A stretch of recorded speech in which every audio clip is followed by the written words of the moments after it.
So Neil, there's been some talk about this third man. It's feeling like Bash at the Beach 96 all over again. Who's the third man? Who's the third man? Neil, do you know who the third man is? I don't know. You're going to have to let them in on the secret very, very soon, I would think. You know what? I think I'm going to reveal it. Maybe right now. Why not? There's no better time than the present. Let's just reveal the third man and get right into the new world order of baseball podcasting, brother. In three, two, one, our newest addition to the IBL Inside Pitch. Drum roll, please. Braeden Ferrington, ladies and gentlemen. I am so glad to be here. Surprise everybody. So let's get the fun underway.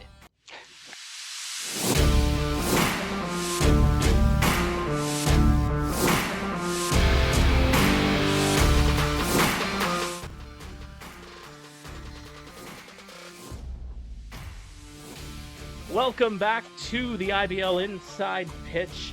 Wherever and whenever you might be listening to this, just under a month before the IBL regular season. My name is Mark Pare. His name is Neil Srivastava, and introducing 116 games pitched in the IBL, fourth in London Majors franchise history, 24th all-time in the IBL, a 2014 OCAA All-Star, an IBL All-Star, 10 seasons wearing the pinstripes in the Forest City, and 2 sparkling IBL championship rings. Braeden Ferrington, welcome to the show, and I hope you can stick around.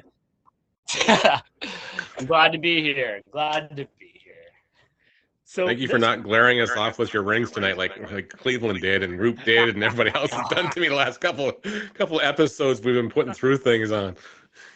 Yeah, you know what? Honestly, like I was thinking about it, but then you know what? I couldn't follow up with that because I know I'll have to hear about it from every other player that has never won a ring. So that's the last thing I want. Well, you got 2 more championship rings than me and Neil do for the amount of time that we've been doing it behind the scenes. So you already got 2 up on us. But I will say this: you guys have some phenomenal calls over the years that I will never have or be a part of. So you guys have that on top of me. All right. I guess we That's just call valid. it even with that then, right, Neil? All right, that works. Yeah, I love it. So this first segment, we're honestly giving the floor to you, Braeden. Tell us a little bit about coming into the 2025 IBL season and obviously being able to join us every single week. Tell us what you've been up to as of late. So as of late, if people have been following me on social media, I've been pretty quiet as for baseball stuff. If you have been following, I love that. But I'm now newly engaged, which is incredible. Congrats. Congrats. Yeah, thank you. Yeah, she's awesome. She's a great catch. Yeah, I'm now coaching U17 girls softball at the Tier 1 level. They are incredible group of girls that, lack of a better term, could probably dominate some of the guys in the league here. Well, because the male species is probably all macho and thinking they can hit a ball so far. I got 3 pitchers that could probably dominate them on the mounds, so it's pretty entertaining to see them do their thing and me kind of new to that world, and I'm like, okay, there's something here. It's kind of cool. I'd imagine that, something like that definitely means a lot to you to be able to pass the knowledge. I mean, 10 seasons in the IBL and obviously the baseball knowledge that you carried with you even before the IBL. There's so much of it that you're able to kind of pass on to the next generation here. Yeah, it's such a cool, unique experience and opportunity that kind of, I'm not gonna say fell in my lap, but it did. Where, my time in the IBL, it was great. I learned a lot, got to grow as a human being, spent 10 years. 2 championships, like you said. Got to pitch in the All-Star game last year, which is a great experience for not just the players, but also the fans that did show up. You got to see probably the longest home run in All-Star game history. That was hit off me, so a front row seat. He's not sour about it at all. It happens, that's what happens when you go best on best, and you know what? At least it was a shot. It wasn't a wall scraper, so I knew right away. That's cool. But for me, it's like, what's next? Like I'm a big learner in the game. I always try to say, hey, how can I tinker something in my own playing ability? But now I'm like, in the IBL, I've done basically everything there is to do. So I'm like, okay, now what? Do I go coach boys baseball? I could. That's the easy way to do it, right? I wouldn't really be learning much. So I decided, you know what? Let's just do this cool avenue with softball. It's the same game-ish with different perspectives, different avenues, different game management styles. And it's a fast game, to be honest. So I'm learning on the fly, but still bringing like pitch sequencing to these girls to get them to understand the nerd side of the sport, not just playing. So that's kind of where I'm at with it. It's such a cool experience that was given to me. Nice. Nerd is a great way to put it. Not gonna lie. Yeah. Well, it's like even now, like guys on the team, right? Like we'd be sitting in the bullpen, and like they're, especially like early in the year, right? Like say, like for example, like Skylar and I, or like just guys in the past, like even me, Piano, or Jose last year, and even previous when Jose came the first time, we would talk about different pitch grips, different how to spin the ball, how to set up different batters a certain way. And if you're new to the team, you haven't really experienced that at your collegiate level, you're just looking, you're like, what in the heck are these two talking about? So for me, it was a cool thing, just kind of understand both worlds, where I know where I'm at, I know where I want to be in the game, and then try to help these younger kids understand what I'm thinking.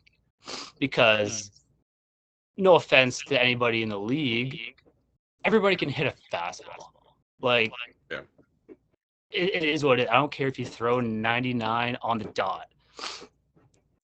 Someone's gonna time it up. Like Josh Garden's gonna hit an absolute nuke, flex on you, and then like he's done it to me. But I don't throw 99. So I got to figure out, okay, how do I get these stud hitters out by getting them to second guess everything? So I'm going to start mixing it up, do different spins. And then by the time I throw a fastball by them, it seems harder than what it is. And they just like freeze up. So I think that's what these younger kids in this league really need to focus on. Is you might be able to command your fastball, but how do you attack with your secondary stuff? Because that's why majority of the guys are here, is that they were able to hit a fastball. That's how they get noticed. And then secondary stuff they kind of struggled with or didn't have as much consistency. So that's how you're going to get them out. Like, I always love the adage where, say the hitters start yelling at the pitcher, hey, throw me a fastball. Like, if I'm on the mound, I'm probably laughing at that. I'm like, why would I do that? Why would I go into your strength and give you what you want? Like, it might be a pride thing. Some guys might try to, be, all macho. Try to blast it past you or something. Yeah. And then all of a sudden, again, Garten hits an absolute nuke. And then you look like an idiot on the mound trying to be all manly. And I'm like, why? Like, that was the one you get off you in London off the scoreboard, or was it over the one over the scoreboard? Okay. Sorry. You're bringing back some PTSD there, Neil. No, okay. I love that you brought that up because I got talked about this maybe 2 weeks ago. So the pitch before he hit that, The foul ball. I love Jeff Rose. Rosie has been around me playing for a long time. Yeah. I threw a changeup. I for sure thought that was strike 3. Yeah. And called it a ball, and I froze. And you gotta find the tapes on that. But I froze. And I put my glove over my face, and I started smiling. So I'm like, oh no, this is not going to happen right now. Like this is my one time to get Josh Garton out in a same situation during a season where it could go wrong was going wrong because we weren't very good. No. And then, calls it again. And I'm like, all right. I throw it.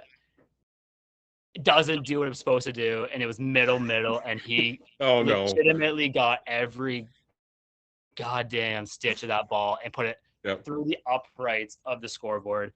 Yeah. And I swear, I honestly, I don't know if you can see in the video, but I turned away from the bench because I knew it would happen. I started smiling. So I was like, of course that would happen. So Murphy's Law at that stage. It's just like, exactly. You can't do anything about it at that point. But I was just like, of course that happens to me, of all people.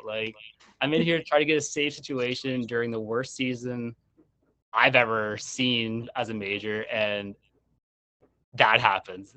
Come on, of course that happens. Thanks for bringing it. Thanks for bringing it up. Well done, Neil. Well done. That's awesome.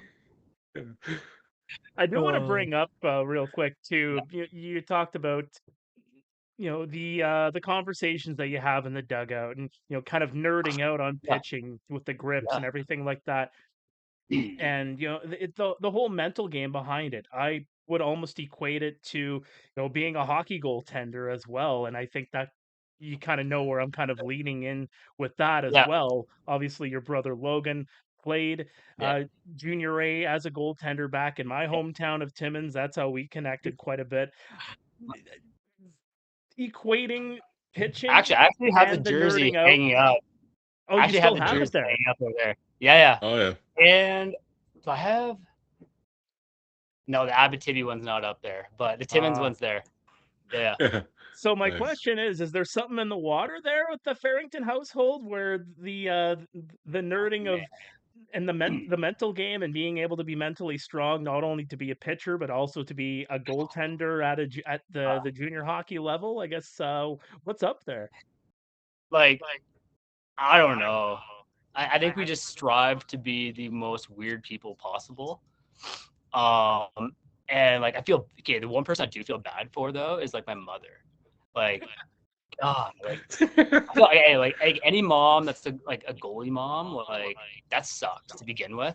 But then having 2 sons, one in a serious late inning guy, and then a goalie as well. That's just a double whammy. That sucks. I feel bad for her. That's next level of stress every way. Yeah, every day. She's just trying to go to a game to enjoy the game for what it is. No, just kidding. No. Now we're stressed out to the max. Yep. But yeah, it's unfortunate. But you know what? It is what it is. You know what? We don't get to pick our positions. You know what? Life chooses who they want to sacrifice. Yep. So here we are. The baseball and the hockey puck came calling. It is what it is. Yeah, exactly. Yeah. That's awesome. That's fantastic.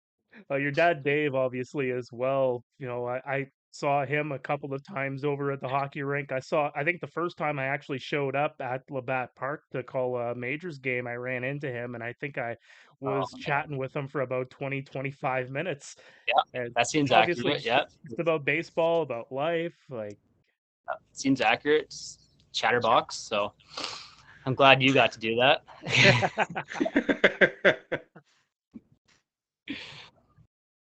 Well, man. I do want to touch on now. Obviously, you've kind of alluded to it, and it kind of seems obvious now. What is the future in the IBL for Braeden Ferrington?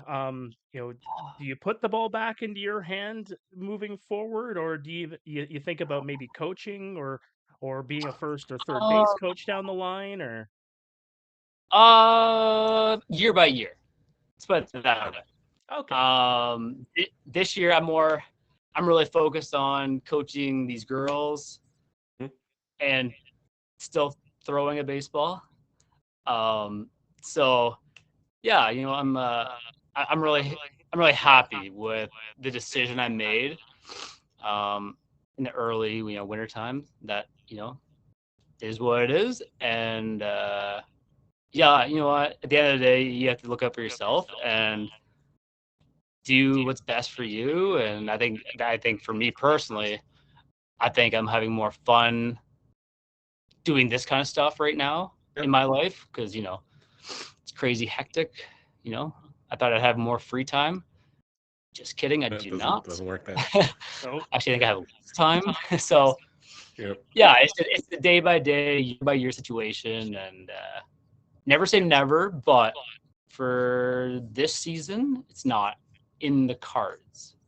So I'll be cheering on friends rather than playing.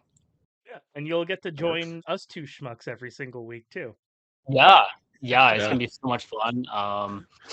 And even that, like the nerd stuff, I get to like break down like pitching sequences that guys do, and I think it's cool because it's like there is a handful of guys in the league that I have talked to, and like they're kind of on the same wave as me.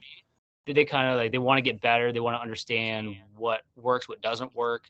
And I think it's kind of going to be kind of cool just to kind of, again, talk about it because I'm a nerd and I love talking about that kind of stuff because it doesn't get brought up a lot. So people just think, oh, just throw a ball.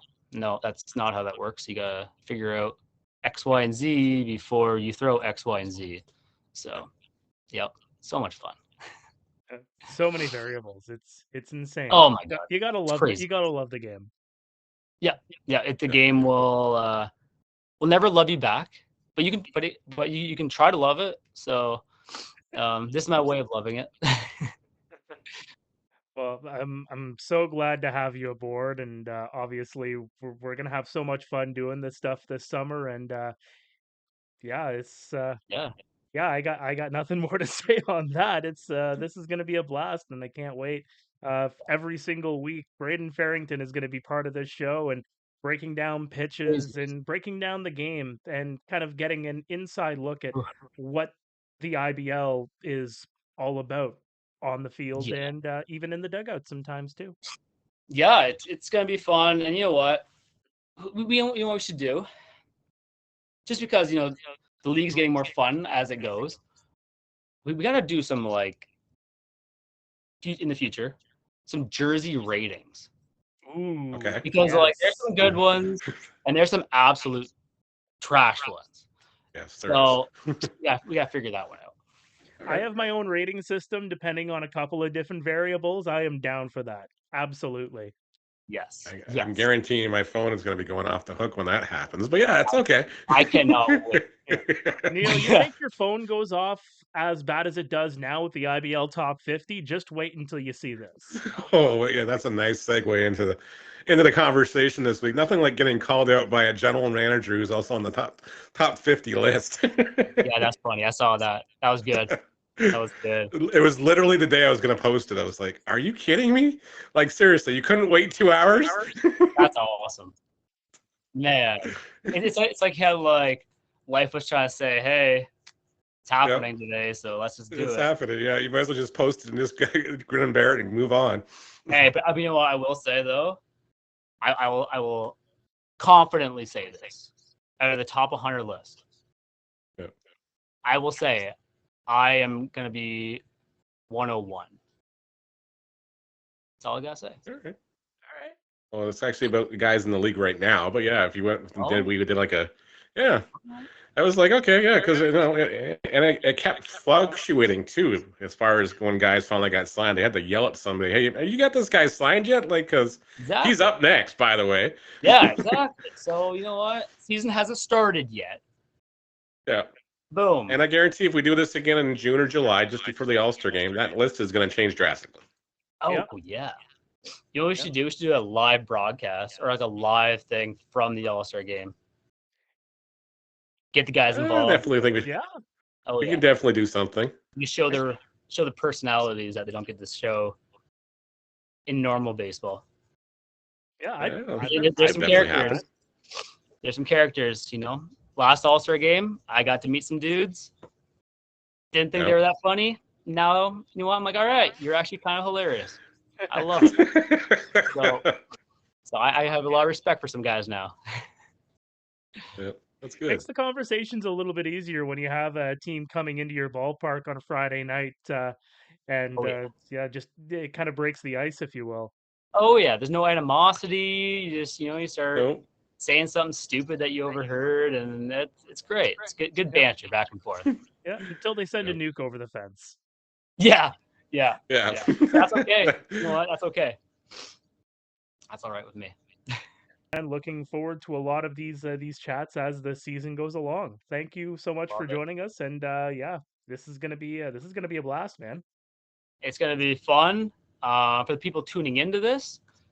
How do I say it nicely? You will not be disappointed with anything I say. A lot of players and former players know I'm pretty honest with some opinions. So you know what? People that tune into this, you're welcome. You can thank me later. Yeah, there you go. Yeah. Thank me later. Checks in the mail. Exactly. Yeah. Well, you're still here. Well, that must mean you are a true Intercounty Baseball League fan, continuing to tune in and supporting us with the IBL Inside Pitch. Well, if you love your IBL content, go to the official website, theibl.ca. Neil's been doing a great job getting some exclusive interviews. And Neil, who do you got this week? We got from the former Welland Jackfish, Brendan Dadson, who's now playing professional baseball in the American Association. He's now heading to Fargo, North Dakota, to play this year. Do I understand that you also got a certain London major on the website? That we do. Cleveland Brownlees Unscripted is on there, plus Roop Chanderdat is updating the state of the franchise this week as well. Tune in all the time on theibl.ca. Now let's get back to the show. Welcome back. Glad you enjoyed our first segment with Braeden Ferrington, the newest addition to the IBL Inside Pitch, the third man, if you will, as we the third man started. Yeah, that's right. It's the new world order of baseball podcasting, as we said. Just don't throw beer bottles or anything else that was thrown at Bash at the Beach back. Yeah, please don't. Please don't do that. Yeah. 30 years ago. Yeah. I was actually shocked when Cena heel turned, and it was like nothing got thrown. I don't know if that was more out of the shock or just because it happened in Canada, so they were too respectful. No, I think everybody was too busy booing the national anthem of the United States before the show even started. Yeah. For the record, That's true. I stood up. I didn't say anything. I didn't boo anything. So don't come at me, Pat McAfee. Let's get right into baseball chatter here. And we have some signings to talk about because we're less than a month before the regular season begins here in the IBL. It's growing ever closer. I had the window down on my drive home earlier on today. It's unbelievable weather we're getting lately. And, knock on wood, maybe we don't get as many rainouts this summer, but we all know that Mother Nature might have alternative plans for the IBL. And, inevitably things get shifted around schedule-wise. But here we are. She likes to sit there and say, "Hey, here, hold my Gatorade," because you think you're not getting a rain out. Hey, here, hold my Gatorade. Here's 5 days in a row, nothing but rain. Oh, she likes to do that once in a while. I think minimum, just speaking on Kitchener's behalf, there was probably about 5 or 6 games that got moved just last season alone because of rain delays. A couple of them in the middle of games. I'm pretty sure one game got moved 3 different times before it actually got played. Yep, I remember That's the that way one. she I was goes. the Yep, I remember that because I was thinking we were doing graphics, and it's like, oh no, it got rained out yet again. Mhm. So that's like you have the original rained out day, and then 200 days later, it finally got played. Yep. The graphic is labeled the exact same way, but it's like when you're making a copy, putting into the same folder, and it's just rain delay 1, rain delay, bracket 2, bracket 3, bracket 4. Yep. Just have it all in its own file. Anyway, let's talk about some of these signings that have come in as of late. And, obviously, there are a couple of big names to note in here. In particular, we'll start in Toronto. Marcus Connect re signing with the Toronto Maple Leafs. Not a big surprise, but it's great to see him back in and everything else. And I think it was just, I think you're going to see the Leafs. The Leafs have always traditionally held back a lot of the bigger names. As far as there's still no Jordan Castaldo on the list officially, but everybody knows he's going to play. Like he's so close to so many stats and everything else. And Marcus Connect has been a great guy. He started his career off in Oshawa with Jordan Castaldo actually. Then he got signed by the Blue Jays. He was in the Blue Jay farm system for a while. Didn't work out for him, and of course, it boils down to when you're a Canadian kid. It boils down to being a visa issue. As far as some of these teams go, they give you maybe 1 or 2 years, let you they'll kick the tires on you a little bit, but unless they see you going up the ladder in a hurry, they usually cut you out. Absolutely. And, speaking of visa issues, we don't know if this is the reason for this in particular, but um, we had talked about it before. Robert Mullen signing with the Welland Jackfish, chatter that he was going over to Lake Erie, but turns out he will be a member of the Welland Jackfish for the upcoming season. Yeah, that's what we're getting from our very reliable source, who's a dear friend of Robert Mullen, saying, "Hey, he's back in Welland." No official confirmation. And of course, Welland never announced he was actually moving to Lake Erie either, so maybe they were already working on this thing as it was going through too. So yeah, it's great. He's going to be back in the Rose City and smashing the baseball and very very far for the Welland Jackfish. And there are a couple of other names to talk about with the Jackfish, in particular, guys like Greg Marco. And another guy in particular, the Jackfish have never officially announced his signing, but he is on the IBL transactions page. TD6, Tyler Dupuis, getting back into the Rose City for 2025, and that is another big addition, especially to that infield. Man, can that guy track a baseball!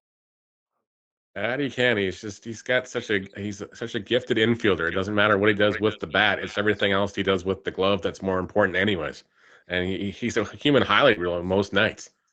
Yeah, and those are great guys to have too, because you can stick a guy that maybe is, batting 225. Maybe he's going a little bit colder than that. Maybe he's heating up at certain times of the year, but you don't bring them in because you want them to be hitting cleanup and hitting dingers night in and night out. You bring them in Nope. for the defense. And, I think of Kitchener's Junior Ibarra as a guy who, again, not brought in for his offense, although he started to see more pop in his bat as his IBL career rolled along, but more well known for the defense that he produced from behind the plate.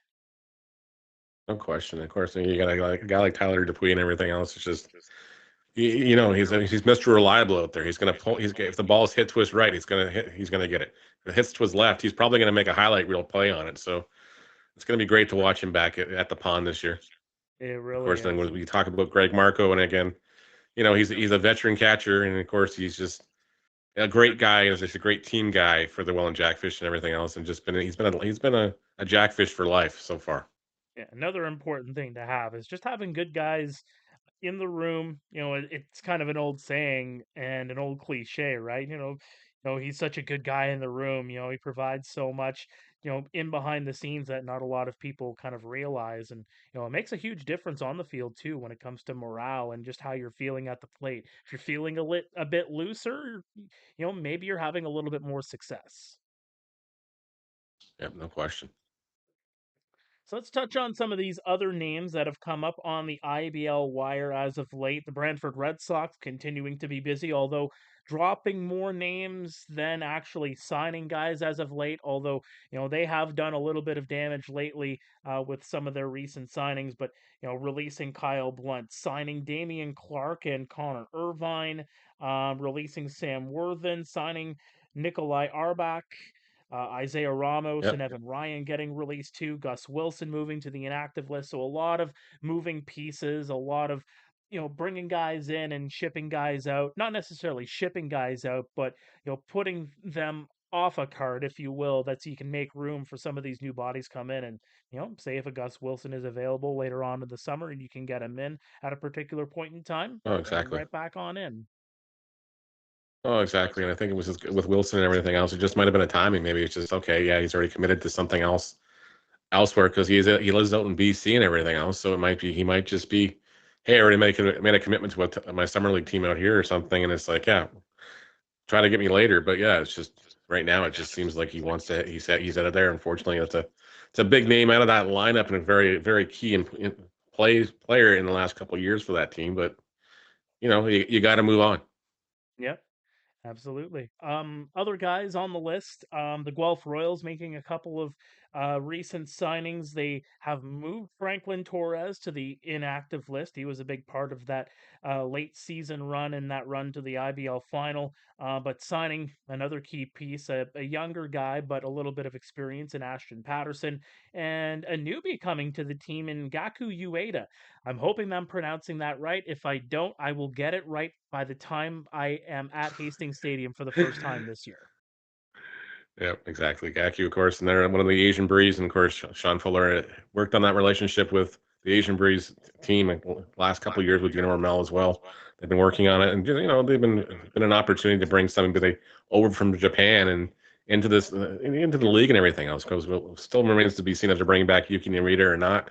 He was in Australia the last time I checked. He was having a great year down there, having a lot of fun. So he might be staying down there. We're not sure. I might have to check in with my old friend Eric Ballner, who is a Guelph native and actually does stuff in the Australian Baseball League. So, Eric, if you're watching this, let us know. Give us a status report, and hey, if you're in town this summer, give us a shout out, and we'll love to have you out at the baseball stadium at Hastings this upcoming season. Awesome. Um, on that note, you touched on the name, the Asian Breeze. For people that aren't aware of who the Asian Breeze are, what is that team comprised of? I know they do some really good stuff during the spring, and kind of maybe an unsung Yeah. hero, if you will, for teams that are warming up for some of these major league seasons and some of these minor league systems. Oh, exactly. They bring over. I want to say it's not an elite team, but it's a team that's not just one team. It's a lot of guys and playing in the Japanese leagues and everything else. And it's an opportunity for them to come overseas. They go to Florida. They go to Arizona. They have some time in there. They get to play against some of the minor league guys, some of the minor league teams. It gives them an opportunity to be seen more or less. Plus, they also get the experience to see better quality pitching, better quality batting, batters to face, and everything else. Just because it's a great way for them to learn more about the American style of baseball. And it's not just Guelph either. I'm noticing more and more as I'm going through some of these lists that a number of teams in the IBL have been looking at the Asian Breeze in the last, few months and, picking players Yep. from these teams and bringing them in to showcase their stuff during the summer. Well, exactly. Brantford signing that pitcher as well, Max. I'm gonna say it wrong, so I'm just gonna I'm just gonna say it the way it is. We're just waiting for a Hero is coming. pronunciation sheet. That's all it is. Yeah, exactly. That is. We're not trying to single him out or anything. We're gonna just say Hero is coming, and we'll leave it at that. And don't get me started on Torin Vasilenic. I believe I got it right this time. You got it right. You're fine. I You're had fine. 2 games. I had Vasilenak, I believe is how I pronounced it. Yeah. That's all Dom's fault. For the That's all record, Dom. yeah. And I was told, and I quote Dom, he said, this is how it is. And then I was told, yeah, that's not right. That's when not I it. was at the field. By And many people in the YouTube chat. And that was don't blame me. Blame I took the pronunciation as it was written down and thought it was one thing, but it turns out it wasn't. By the time the Barnstormers were back in town, went down. Yep. I just said Tor. I just said, "Give me Torin." Torin, Yep. how do I you gotta say go your down. last name? And put it Yep. into the recording machine here so I can just listen to it 20 million times until I get it right. Yeah, exactly. There's you just can't trust the French guy. Just can't trust him. We As a love you, fellow Tom. French guy, it's I take no offense to that whatsoever. Yeah. As a No. Northern Ontarian, being very close to the Quebec border, it got a little bit of French in me. I mean, there's an accent Yeah, aigu just on a little. my last name for crying out loud. Yeah, we gotta fix that on things. I think so. Yeah.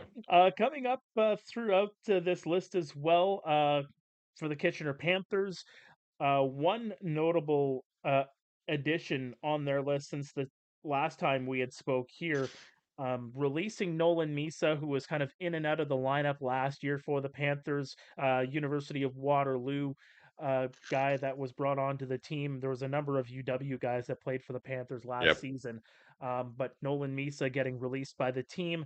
I'd imagine you'll see him at some point somewhere in the IBL. The guy's got a lot of pop in his bat when he gets going, and he's just going to gain a whole lot of experience and a whole lot of confidence as his career ends up moving along. Klaus Appelvich, meantime, coming back over to the Panthers. He was actually in Germany last year and Yep. played in the German Bundesliga. Yes, that is a baseball league, not the German Bundesliga, the soccer league. He wasn't playing for Bayern Munich. He was Nope. playing for Paderborn, and he gets some experience over in Germany last year and comes back over to Kitchener to play again in the IBL this season. Yeah, it'd be great to see Klaus back in the lineup, and of course, he had a great standout season with the University of Waterloo this fall as well. So I saw a lot of him when he was playing against the Griffins, and of course in the University National Championships as well. It was just he was having a great tournament as well for the Warriors. Yeah, and it adds so much to the outfield as well as the infield because he can play both. I have seen him play he was playing a little bit more infield lately to my understanding, but when he was with the Yeah, Panthers last, he was playing a little bit more in the outfield and subbing in when Jarvis, Jacqueline, and Leader were kind of patrolling that outfield together. He would come in and kind of be a late game substitution, or he would come in for off days as well and get yeah, get a good amount of games in as well. no question. He's just he's got some experience now, and he knows what it takes to play in this league now. So I think he's gonna be an everyday starter for these Panthers. I wouldn't be surprised in the very near future. Absolutely. Let's touch on a couple of other names. The London Majors. They have released a couple. Well, one in particular, Tommy Reyes Cruz gets released. Starling Yeah. Joseph gets put onto the inactive list too. What's going on in London there, Neil? It sounds like it was more like he applied for his permanent residency, like as far as I know, but it's just that I think they're working on that and everything else. So it's just a matter, okay, it didn't pay, if either that the process is delayed or something. So it was just like, okay, they had already committed an import spot to somebody else. So it's just as far as maybe it's an issue. And unfortunately, that's why he's on the inactive list to protect his rights in case it somehow pans out and then he can come back later. Hmm.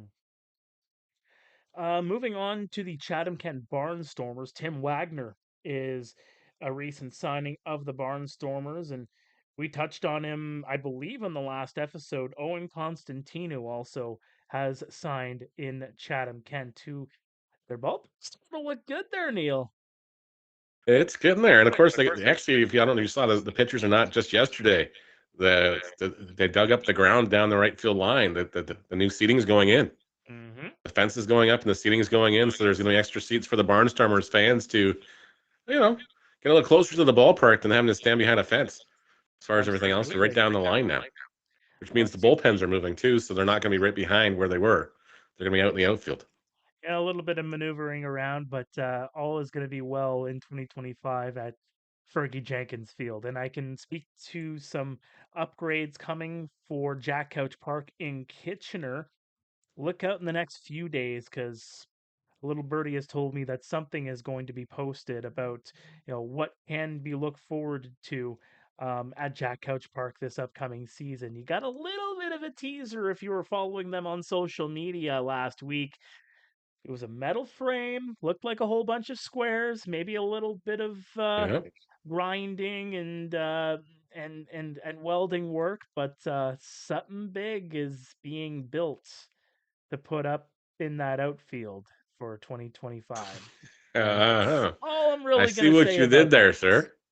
All I'm Yeah, gonna I really see what you say did about there. that. But I can tell you that something's gonna be going up in the next few days up on the website at the Kitchener Panthers website, kitchenerpanthers.com, and you'll get a little bit more of a look at what they have cooked up for 2025.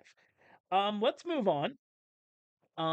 Speaking of things that are going up on websites, and Neil, you've done an excellent job with this. Herb Morrell has really helped in this regard as well. But I've just been piggybacking and just getting all the Kitchener numbers. But tell us a little bit Yeah. about some of the projects that have been going on at the IBL level, in particular, some of those. Uh, some of those that are looking to be stat nerds. There's a little bit more juice to squeeze, if you will, when it comes to the records that are being put up onto the website officially, things that are being looked into to provide a little bit more for not only us broadcasters, but also just for the stat nerds out there. Oh, exactly. And it's like I'm going to get a shout out to Eric's experience. Again, a huge shout out to Herb Morale and everything else for being the keeper of the knowledge for many many years and everything else. And it's just been Eric has kind of spearheaded as far as this stuff goes, and just trying to get all time leaders posted, trying to get everything up to accurate and everything else. And of course, Herb reached out this week, and we got some single season stats numbers going up very shortly as far as for both batting and pitching coming up very very soon. We're gonna have you're gonna see on the website, you're gonna see what was we call it the post-war era from 1946 to 1957, which is Mhm. just we haven't touched any of that stuff because again it's all there, but it's so hard to go transfer and everything else. And of course, back then the league played a variety of different number of games in those regular seasons.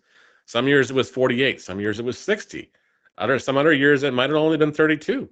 And that was the whole problem. So that's why the league has separated over the years, Herb and everything else, when they were sitting down to do these stats originally and everything else. They said, okay, 46 to 57, because it doesn't match up anything else they've done in years from 58 onwards. They just separated it as the post-war era, Mhm. whereas 58 to present now, you most of the time the league would play 30, 32, 36 games. There was a couple of seasons where there's 42, like 2013 stands out as far as everything else, because a lot of the guys, if you look at the older books, there's an asterisk on the 2013 stats because that was the first year they had played 42 games. So Ryan LePency hits the hit leaders, but he's got a little asterisk. But the asterisk, I think, is coming off officially.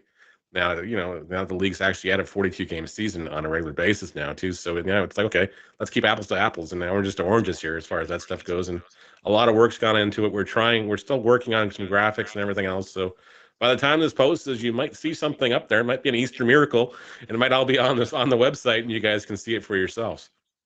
And I like what you touched on there. And, when we first started this venture doing this podcast, one of the things that people had mentioned, and I think we had mentioned it in our very first episode, what are some of the things that we want to get into? What are some of the things that we want to discuss? And people are talking about, let's talk about the history of the league. And we had said, I Yep. believe at that point in time, something to the effect of, there's over 100 years of history to dig into here. That's a lot to go through.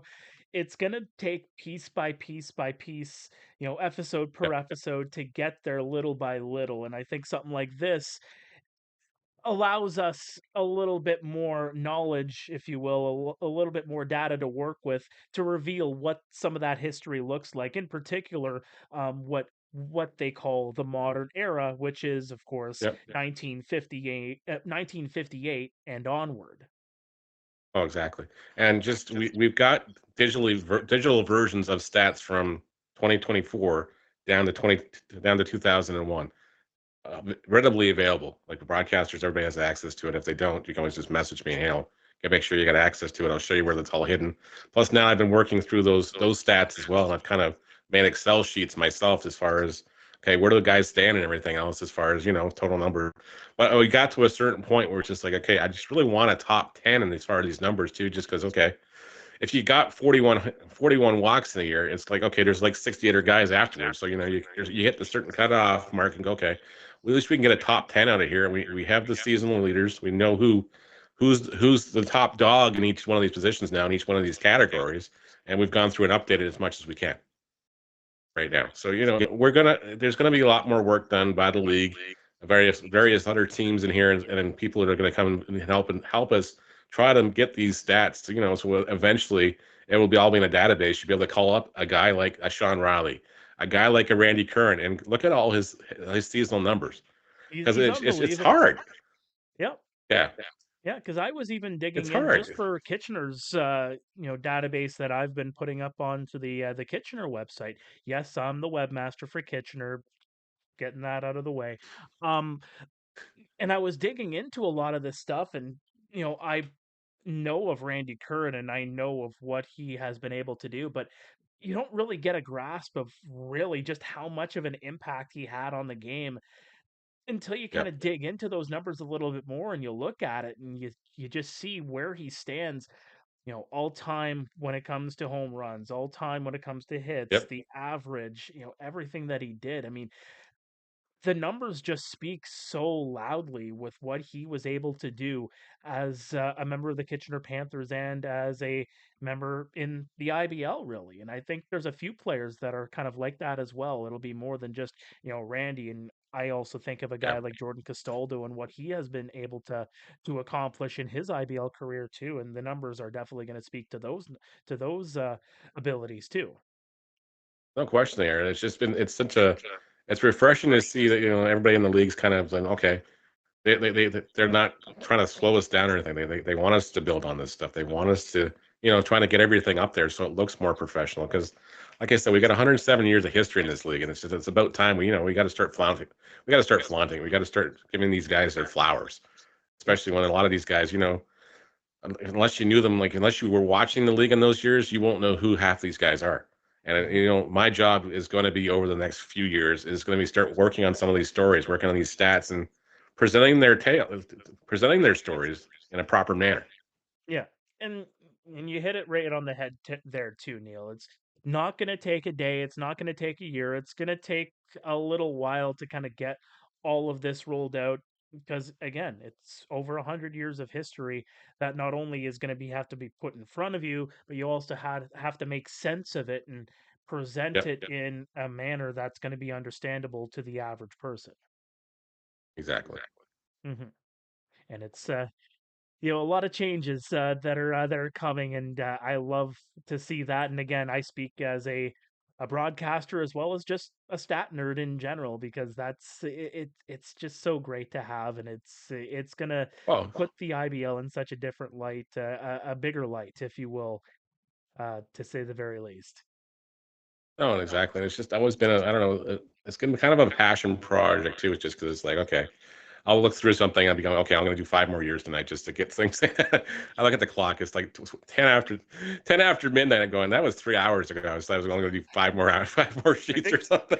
I think I did that a couple weekends ago. I was inputting some of the Kitchener data just for the Panthers database, because on the Panthers website, everything that's posted is as of 2001. So I went in naturally. Yeah, This is kind of the inside baseball of it all. Is I went through all of those spreadsheets that have the year by year and just inputted all the data from every individual player. yeah. And I figured, you know what? Hey, 2001, 2002, 2003. Okay, I've got that done. Before I knew it, I was at 2006. I look at the clock, it's 2 o'clock in the morning, and I'm thinking, I got to work at 9, and I kind of have to do a drive Yep. here. Okay, let's do 2007 and then call it a day. I call it a day. Yeah, Yeah, but it happens. it happens. But when you love what you do, you're not really working, right? No, exactly. It's just Right. it's been a very unique opportunity that was presented to me this year, and it's just like what? It's like all these things I used to complain about from the other side of the fence, going, well, now I'm the guy that can take care of it. Yep. So I'm doing my best. I'm Well, doing my best. you're the guy for the job, Neil. I'll say that right now. Speaking of changes and things that will make things easier for people behind the scenes, there's a little bit of news that came out of some recent IBL meetings, and in particular, Testing 1 2 1 2 3. Walkie-talkies for scorekeepers. Yes, walkie-talkies was passed in the last league meeting. So now the official scorer will be equipped with a walkie-talkie, as will be the visiting team and the home manager. It's just basically to announce their changes, because if you, as you know, and I, during an inning, everything else, that little break in the innings, everything else, there's either something going on in the field, there's either music blaring constantly to entertain fans and everything else. But it's just like, okay, it's impossible for a scorer to get the umpire waving at you and whatever else, pointing at where Joe's now playing in left field here. So now it's just, okay, now it's an easier transition. The manager will announce, okay, Bernard or somebody's going in the left field for whoever, Jacqueline or somebody, just for instance. Now it's like, okay, you'll get the substitution pretty easily, and it'll be a lot more clarity as far as when the official scorer is going back through there, going, okay, when did this guy come in here and everything else, or they has to change because of various things. It happens. Yep.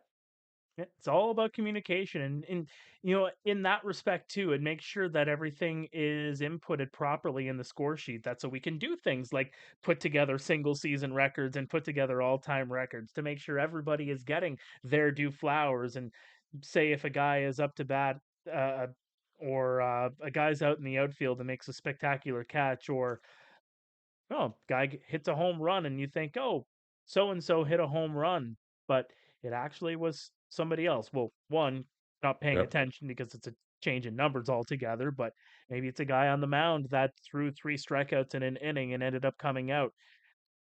We don't know if that guy is, the guy that came back out from the dugout, or if it's a new guy. Guy's not going to get credited Oh, with those three exactly. strikeouts. Exactly. And then usually an email or a text message after the fact from the visiting manager and everything. They're on the bus looking at the stat sheet going, hey, that's not who was in here. And it's Mhm. like, it's like, okay, by that time it's already 11:30 midnight. The scorer's gone home. So Yeah. it's like, okay, now it's like, okay, do you wake the scorer up? Do you just send it to Herb and Herb has to deal with it the next day and everything else? But by that time, it's already gone through the media cycle. It's already been posted on the website that, Joe didn't get the save. It was Johnny. Mhm. And you know what? I know the average person's probably listening to all of this and saying, well, the easiest thing for the scorekeeper to do is just pay attention to everything that's out there.